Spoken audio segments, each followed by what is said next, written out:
What's up, San Jose? How's it going? You guys ready for a great show? All right, good.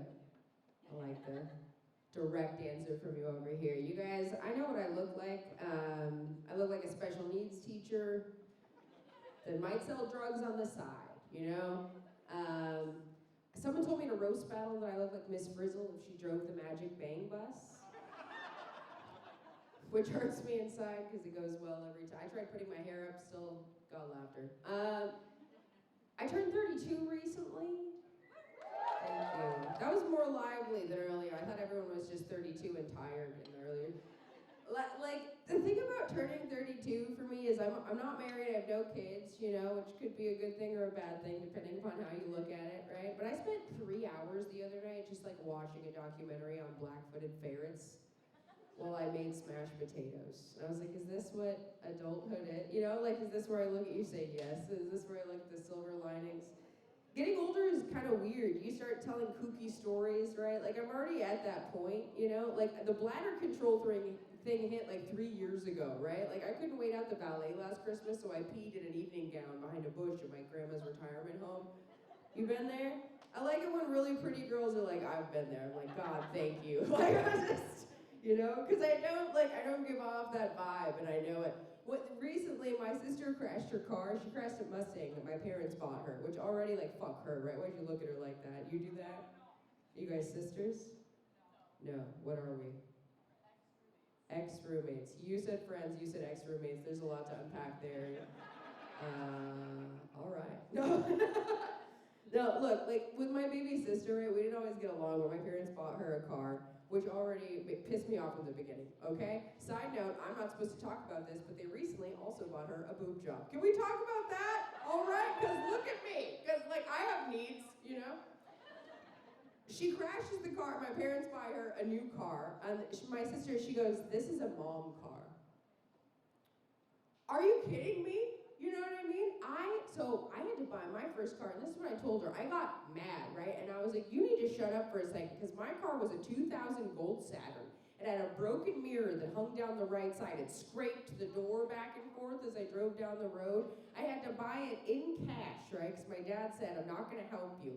Then he stopped the deal while I was negotiating to watch a prostitute get tackled by 6 cops, okay? The guy that sold me that car had a fucking monkey on his shoulder the entire time.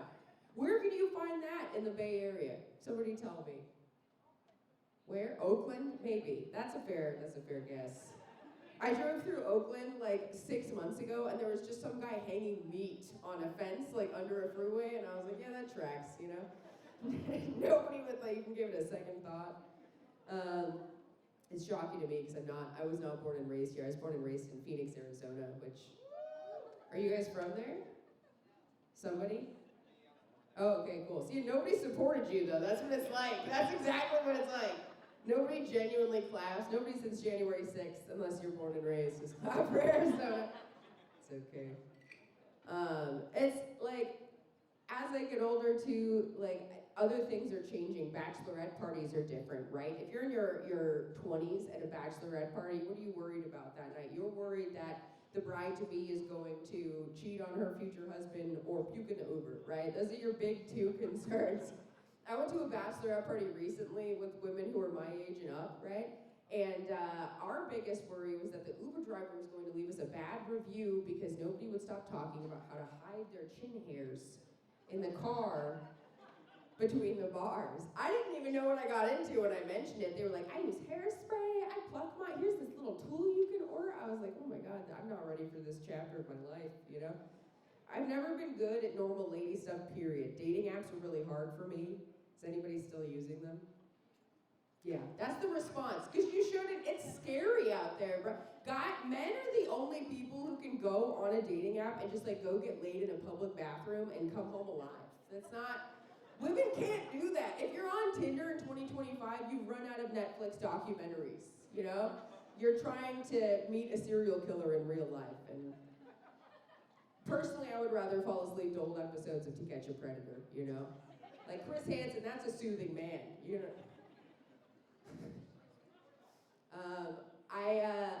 I also feel like like when you go, like, I don't like all-girl hangouts. I don't like when I get invited to the bar with, like, if I know there's 4 or more women going to the bar, the one who invited us is going to cry, right?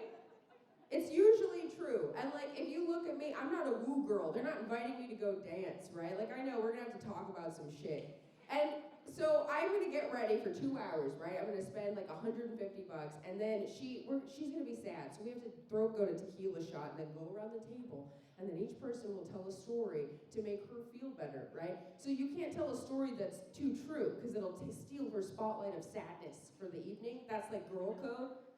And I don't care, because I'm not going to get invited back anyway, right? So when I go, last time I took my shot, and then I told him about when my ex-boyfriend, he got blackout drunk, and he stole my car and had sex with a man in it. And then, I know. And then he abandoned it outside of a Walgreens in Alameda. And, like, I think that might have been the first red flag with that guy, right? You know, I had some stuff to work out. It's okay, he's back in rehab. That means I won the breakup. I did go to a girls' night recently that I enjoyed a lot. I went to the ballet. Don't I look like the kind of woman that enjoys the ballet? You're not answering me now. No, they were discount tickets. My friend invited me to go, and I said yes. It was on the UC Berkeley campus, so I assumed a lot, not being from here. I was like, cool, everyone's gonna dress cute. We're gonna wear dresses, go to like a college bar, whatever. Nobody's gonna cry. And I get there, all the women in this bar are like 185 years old, right? The lady serving us had a hearing aid, and I was late. She like did not want me there. She was ready for us to check out, and I heard her say to the bartender, she goes, "Why are they here?" You know? I didn't even get a drink. We left. I had to get out the mini bottle in my purse and chug it, which is for emergencies only, you know? We got to the ballet. My friend is like, so the ballet is on fragile masculinity, right? The 5 ballerinas starring in the ballet happen to be from Israel, so naturally, you know, UC Berkeley, there's a genocide protest happening outside where the line is. So I am now getting high while drunk at a genocide protest, waiting to go to the ballet, right? We get in, and I'm a little tense, and then she goes, "Oh yeah, there's no music at this ballet." Yeah, that's horrible. That's like if I got up here and just stared at you guys for 10 minutes. Like, what are we doing, you know?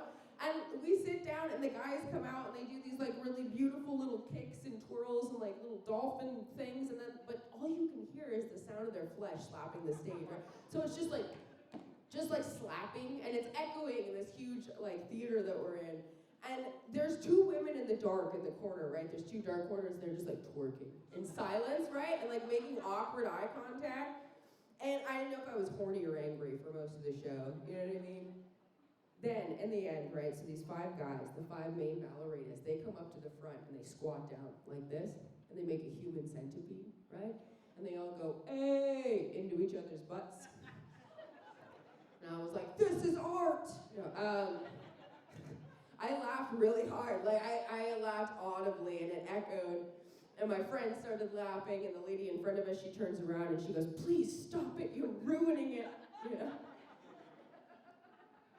And I told you guys I was pretty lit, so I was like, "Hey, listen, bitch, okay?" I was like, "This is why women like me don't get to go to the ballet, so why don't you be quiet for once and let me hit my vape pen at my $20 seat, okay?" And then they kicked me out of the ballet, and that was like the best girls' night I've had in a while. You know what I mean? It was a good time.